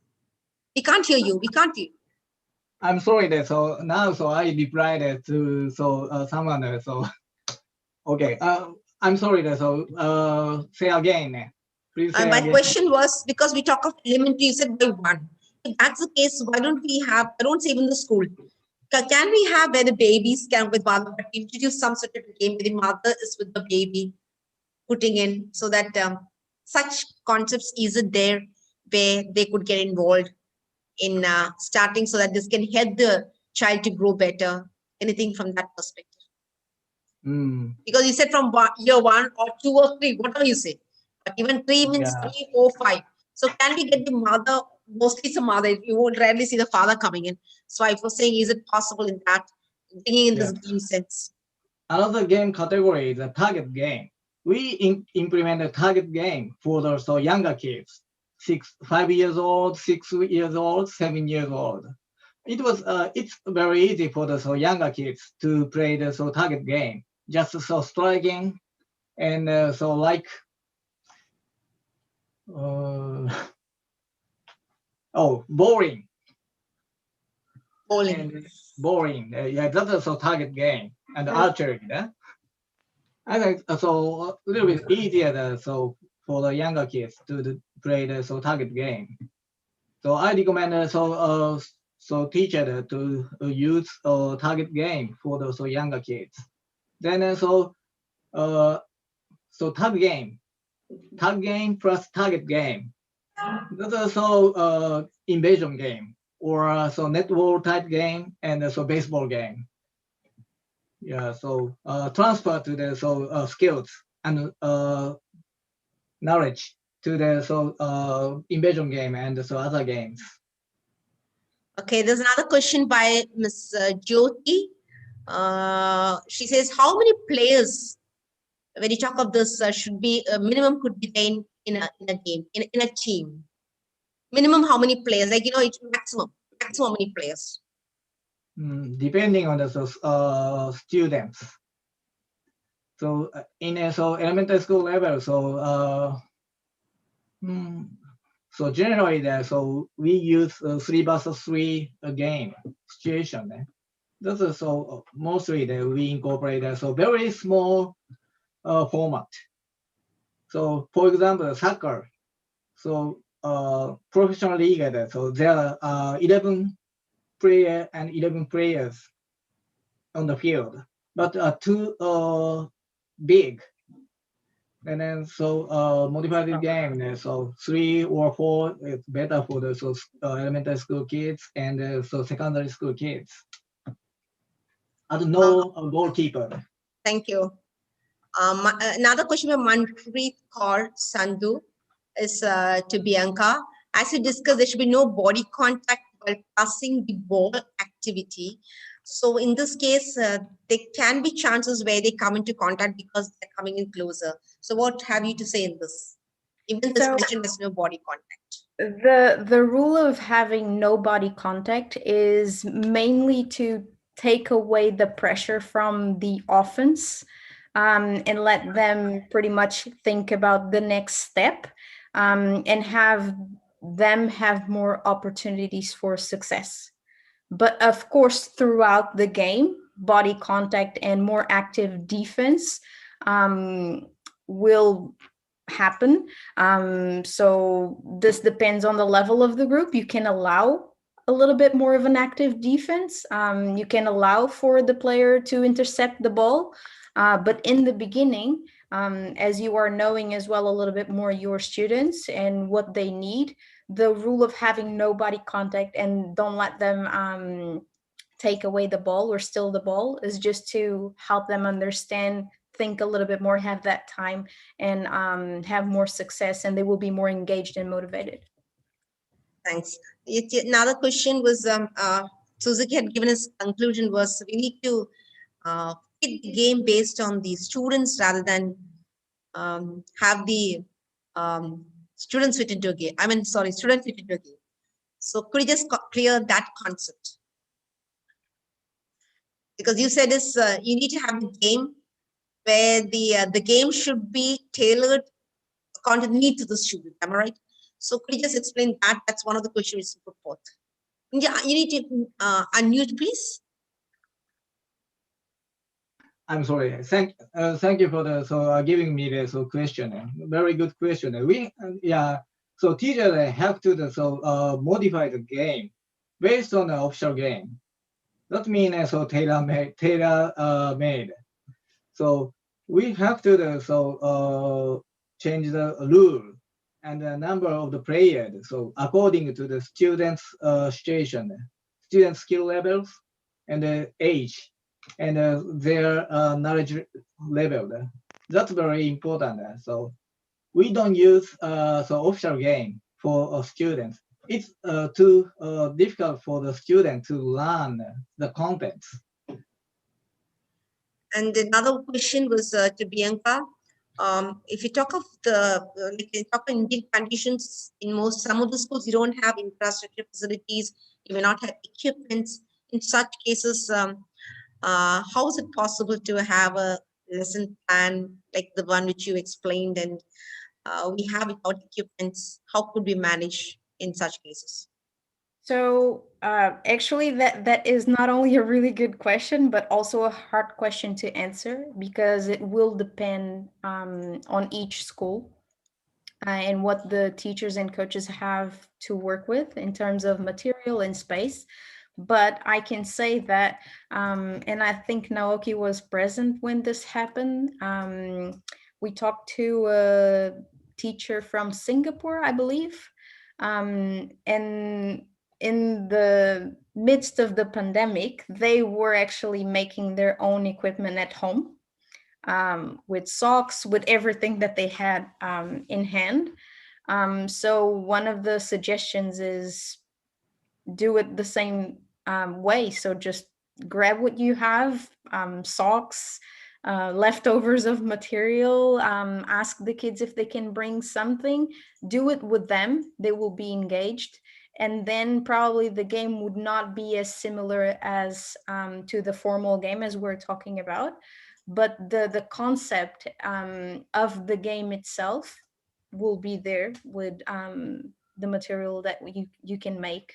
And it's good because you have the opportunity to do what other teachers don't have, which is making the equipment and the rules with your students, and actually help them be part of the process from the beginning. So what might not look like something good in the beginning might actually be very good and interesting and a learning opportunity for all of them at the end. Thank you. Just last one question to Suzuki. A question by Savita was, through these small-sided games or introducing the game sense, since we are not focusing much on the skill part, did this lead to a whole game? At the end, are you preparing them for a whole game? Whole game? Yes, I mean in a real game. Because when you're talking about game sense, we're not focusing much on the skill because our focus is still games. So do you think that this can finally lead to a whole game? Mhm. Yes. So if so, student get enough knowledge and skills, we might implement full game, whole game for the students. But so mostly no, small-sided game. That should be fine for the secondary kids and elementary school kids, because there are combined high skilled students and low skilled students. That's also real life. We after the schools we do the play for the mixed gender format. So I do soccer and basketball with women. That's fine. Very enjoyed. We can play with women. That's a real story. Yes. Thank Usha, you. can I Yes, just add- Bianca, I just same question. So do you think that this game sense, because now we said this, all the country, many countries have brought in. So do you think you can do this game sense approach? You can prepare them for the real game. Yes, there's no question about that, because what we're doing here is thinking about the game as a whole. So we're actually thinking about the end goal, which is playing the game as it is, so the official version of the game. So the only thing we need to think about is usually when we have so many games to teach in a school year, it is almost impossible to achieve that official game version at the end. But if we think about the goal of physical education, which is pretty much just foster sport participation and participation in sport for life and being active, the main goal is not sport specialization. So if we think about that, I believe that yes, we can achieve that, but usually it's not the end goal of physical education. Thank you. Thank you so much. We come You're to the end of the session in terms of remarks. Dr. Beatrice, for your remarks, please. Oh, thank you. Thank you, Dr. Suzuki and Bianca. Thank you for your very good and important presentations. And congratulations for your work. In your presentation, you can see how the games have been studied and well based in different theories. That's something very important for our area, because we can say there is a win-win for physical education teachers and coaches. And to bring the technology in the games is very important for young people. That's something very new for them. I mean, not for them, but to put it together both. And I think they will enjoy more, and they can have more interest to play the games. And we can see when we study anthropology and sociology, the games are so important all ages and historical time. Since the old times, the hominids played games because they were already able to use their imagination, have to have imagination, and create social representations and give meaning to things since the old times, and help them to exercise the development of planning, strategy, and judgment. The judgment is something very important for for human being. And it's interesting that independent of all the games that you showed and you can see, that you consider that games fall within the scope of pleasure, have to have pleasure, sensibility, and emotions, have to have the three keywords, and then to have the games. And I suggest when you talk about traditional games, there are two scholars very important. One's from Belgium, it calls Roland Reinson, and then they organize a museum in Belgium on traditional games. And also there is another professor in Spain called Manuel Hernandez. And then he started with a museum on traditional games, but now he has a museum online, but it's in Spanish. I can put here on the chat for you. And well, Bianca, I'm sure that you can read all the. I will understand that. Yes, and the other people there too. And then Claudia and Usha is learning Spanish now. That's it. Thank And, you. congratulations for your work. And then I hope you can spread your ideas, in different places. Thank you. Thank you so much, Beatrice, for this valuable input you put across. You spoke from an anthropologist's point of view. That was great. Thank you, ma'am.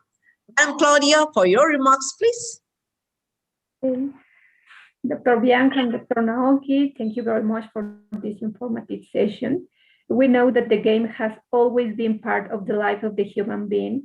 It is a necessary cultural instrument to achieve physical maturity, and also a key element in the development of social life. But you showed us another phase of the game approach.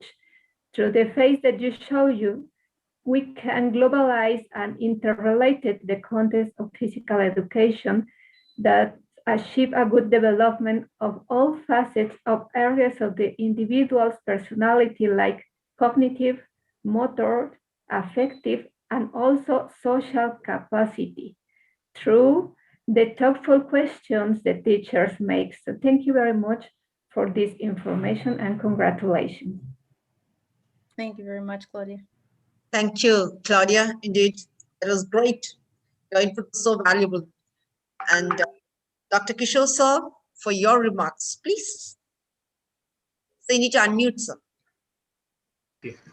Okay, thank you, Dr. Usha. I think both our resource person have touched a very important topic about game-based approaches in PE. Though I couldn't fully listen the entire session, but I know that this is a very relevant and very important topic, because like what my sort of impression and my view on this is that, like, every student has got some of his liking and towards some subject, like maybe in arts, in science or maths, based on his genetical and qualities, all intellectual qualities. He will have also a game or a sport for which he has necessary physical and mental qualities. So the one who can realize this to the best is the physical education teacher and community coach. So the physical education teacher who knows, who are regularly in touch with the students through various activities, through classrooms and play fields, by observing the students, observing the athlete or a student, they can very understand what is his physical qualities, what is his mental qualities, to which sport is the one he would be most ideal and where he can excel. So if we are able, the physical education teachers are given the insight and the know-how and also the skills to find out which athlete, which student will be most appropriate and most suitable for particular game or sport. That will be a great sort of uh, advantage, and also a great lot of uh, help to that student to pick up the game for which he can excel, rather than taking a game from. I know one there is a also a one physical education teacher who has identified an athlete who was doing football, and then later he got specialized into long distance running. I forgot the name, that Olympic Yes. athlete, and then he became the two-time Olympic medalist. So likewise, there, if you are being the if the physical education teacher has develops the insight, experience, and have the to find out whether the efficiency, the competency, and the prospect of every student to excel in game, that would be of much help. I think Mr. Naoki Suzuki and also Ms. Blanca and Blanca also will agree to this, or they have some other opinion, or they have some comments on remarks on this, they may kindly make it, so that our teachers will be more aware, and so that we have got a large 30 million school going children. And if 30 million school going children knows that I am good in athletics, my make is good for athletics, or someone knows that I am good for gymnastics, or I am good for basketball, volleyball, so they can ideally choose that game. So we need the teacher, the physical education teacher, to give them the advice, and also based on certain merits, certain qualities, so that he can pick up those skills. So if you would like to reciprocate anything, Mr. Naoki or Ms. Priyanka. Priyanka, man may kindly respond to this. Thank you.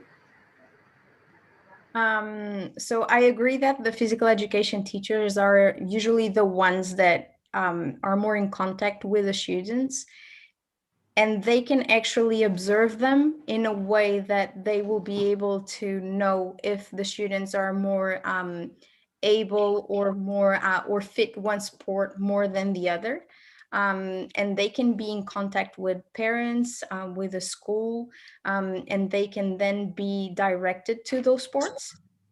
So there's nothing actually wrong with that, and it's good. The only thing is that in physical education, we're not trying to specialize in one sport, but we can be vigilant and observe if a student is better in one sport than the other, and then try to guide them or direct them to a specific sport. Dr. Suzuki, would you like to speak, please? Dr. Suzuki. Yes, thank you very much. Yes, I agree with Bianca. So yeah, so we have to take experience of the variety of sports at a younger age, and they have some specific sports after the school life. Yeah. Yes. Thank you so Does much. that answer the question, Usha? Yeah. Yeah. Does that answer the question? Yeah, sure. It's okay. Because Kishore says again, so we were talking about for our physical education students, if we could introduce this game sense as a teaching practice, if we could have a workshop being done. Sure, sir. I was talking because Game Sense, what they've introduced is a wonderful thing because Suzuki and they've included technology, they have the right kind of lesson plan. If we can have something for the students, because these students, once they learn this, they could implement that, and that is very interesting, the sessions that they put across. So, sir, if you permit, I think we should have a workshop for our students where they can implement and get it. Yes, sir. That's what, sir. Yes, sir. Thank you so much, sir. So, and Vega is a gymnast. She's represented her country. She's coached the national gymnastics team to show, sir. Bianca. There would be some physical education teacher who would have tipped Bianca ma'am that you would be good in gymnastics, or it was on your own? Who identified your talents in gymnastics, Bianca ma'am? Sorry? Who identified your talent that you were talented in gymnastics? In gymnastics, what challenges do I face when... Who identified your talents? Was your teacher? Oh, who identified my talent?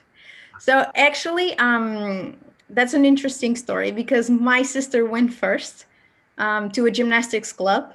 And because I was actually not doing anything at the time, and I was late because I started gymnastics when I was 7. And usually to reach a certain level, you start when you are 3, 4. So I was already late in my journey, but I started when I was 7 because my sister started. And that was it. So I didn't do gymnastics in school because we didn't have actually the equipment. Only later on, when I moved schools, I did have the equipment and we did a few things, but I don't think any physical education teacher at the time was able to identify the talents because I was already in gymnastics. So yeah. But I believe that the physical education teacher can have a really good impact and an important role in identifying those kids and directing them, but that shouldn't be their main goal as a physical education teacher. Thank you. Dr. Shah, which sport is Mr. Naoki? I think basketball, Dr. Suzuki. No, Your no, sport? No.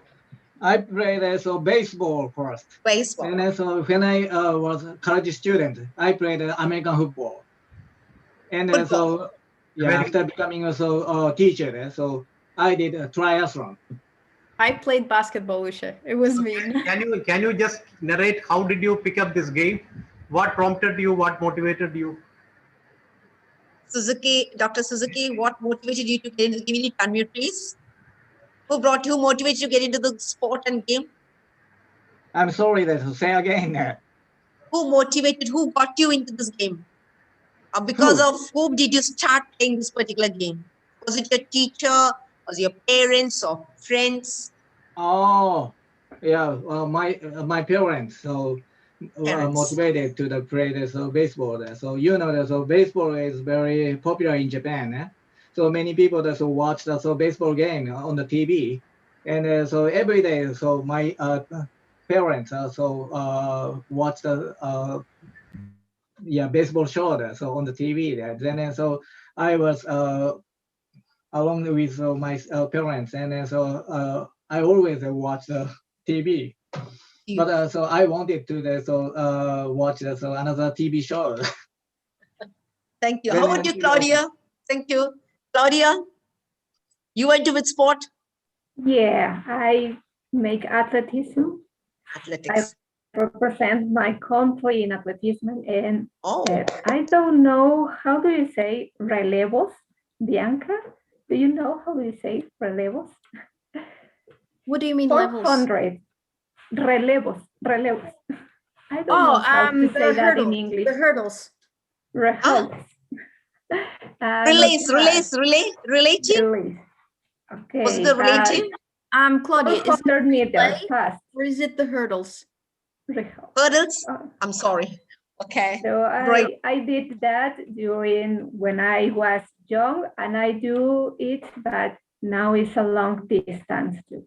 And who inspired me to do that was my teachers, and then it became, as you know, it was Leonardo San Martin.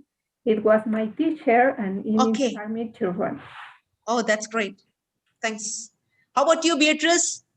Your game, Beatrice? Well, I used to swim because not in very high level, because in my city, I moved in different cities. My father had a career that had to move, but I was always in the water, swimming and doing gymnastics, swimming, everything. But Oh, to that's watch, I love basketball. I love to watch. I played Right. basketball. I love it too.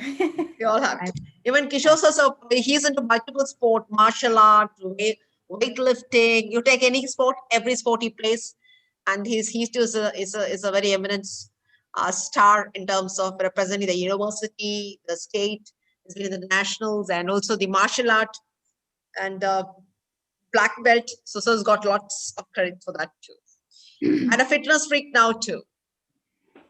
So we Oh, come to the end of the session. We need to really thank you to such a wonderful session. But can we have the feedback? We'll have the feedback, please. You can put the feedback on. You can put the, I request all the participants to kindly fill in the feedback. So on behalf of the Ministry of Youth Affairs and Sport, but before that, I'd like to tell to my dear Bianca Benvindash and to Claudia and Beatrice Benvindash. Sorry. And to Suzuki Yukoshu and Konnichiwa. Konnichiwa. We are learning languages, Kishore sir. So I'm learning language. That's great to all my participants too. This has been a great learning experience.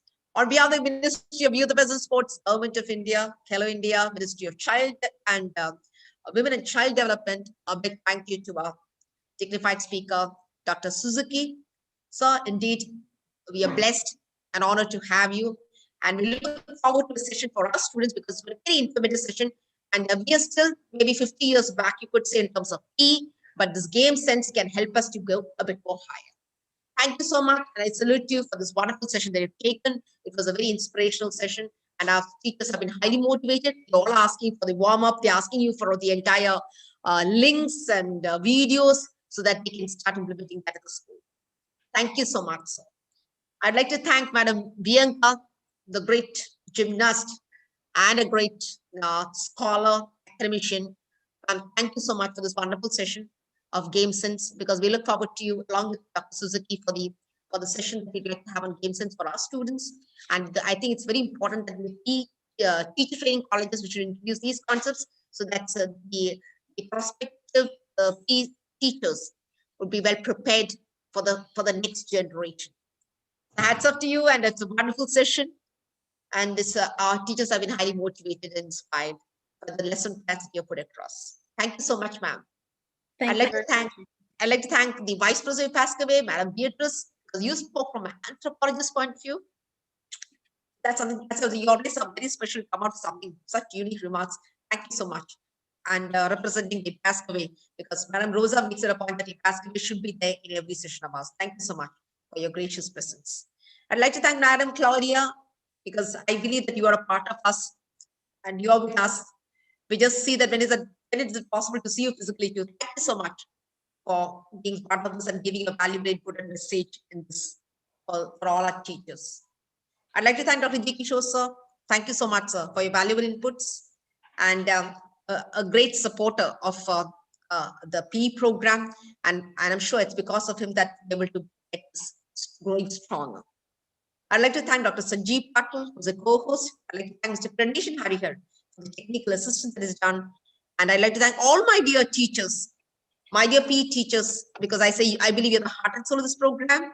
And I'm sure that it's because of you're the ambassadors, you're going to take it up. Whatever we have learned today, you're the agents for change. And we can prove to the ministry, or we can give to India a better future. So everything lies on to the PE teachers. So once again, a big thank you to each one of you. Hope you're seeing the feedback, because we'll also send you the feedback form to Suzuki and to Bianca. We'll send this because the numbers big, so that can also be of great help to you. And we'll tell you we'll send this along with the chat questions too. Okay. Thank you so much, and we look forward to a session from you along with the for our students, so that maybe you can think of planning how we could have a workshop for our students because this will be a very valuable session which can be taken online. And then you can see the practical things you tell us. We can handle that in the session here, but from there you have to keep guiding us how we go about doing it. So that should be something which is practical too, along with not just the theory. So once again, thank you so much. Have a nice day. Bye-bye. Thank you very Bye-bye. much for the invitation, Rusha. Bye. Namaste. Yeah, bye-bye. Namaste.